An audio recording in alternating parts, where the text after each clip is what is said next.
Hi and welcome back to the Stained Canvas. Today we are going to be exploring some Pebeo Vitrail and we're going to make a faux stained glass piece of art. So you will need some vitriol paints from Pebeo, some Cern from Pebeo as well, and some turpenoid to wash the paint off your brush because we are working in an oil-based paint today.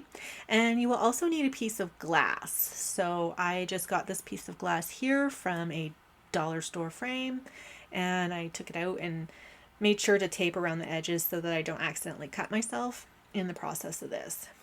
So the first step is to get the Cern and do your outline of whatever your picture is. So I've got a wonderful reference photo that I took of some poppies, yellow poppies. They were just growing in my back alley and I thought they were really beautiful, and so I took a picture of them for to use later, and I'm using them today. So with the Cern, you're going to very carefully outline whatever it is that you want to draw.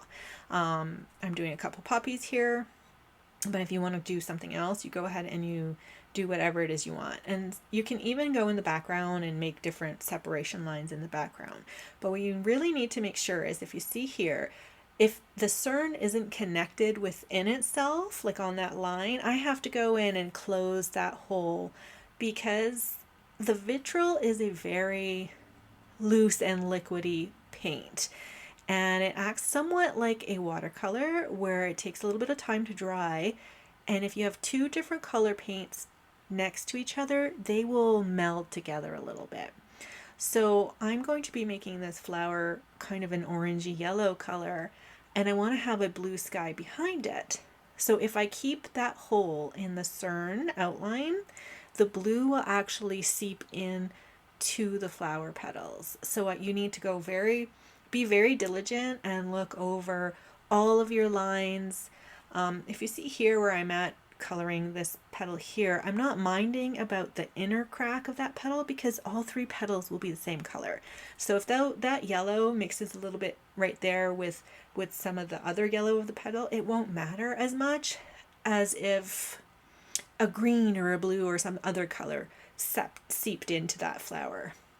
So I'm just going to continue on and fill in where I need to fill in. And I'm making sure that I hit my brush up to that dried Cern. And also, yes, you want to let the Cern dry a little bit before you go in painting. It doesn't take long at all. So, wait 10 minutes and you'll be able to start painting on it again.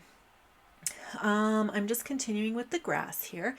And you can make thicker grassy texture if you want. It will settle though, because it is a looser paint. You could probably also go over it afterwards with some more paint if you want some darker spots and stuff. But for the most part, you're going to just paint the entire thing, make sure your Cern lines are good, and then you're going to let that dry for a good, I don't know, I want to say 12 hours it'll be dry to the touch, but you should wait 24, and that'll be really good and really dry. And then once this is done, you can lean it up in a window or whatever. It looks quite beautiful with all the light shining through. So I hope you liked today's episode, and subscribe, tell your friends, and I will see you guys next time on Stained Canvas. Bye for now.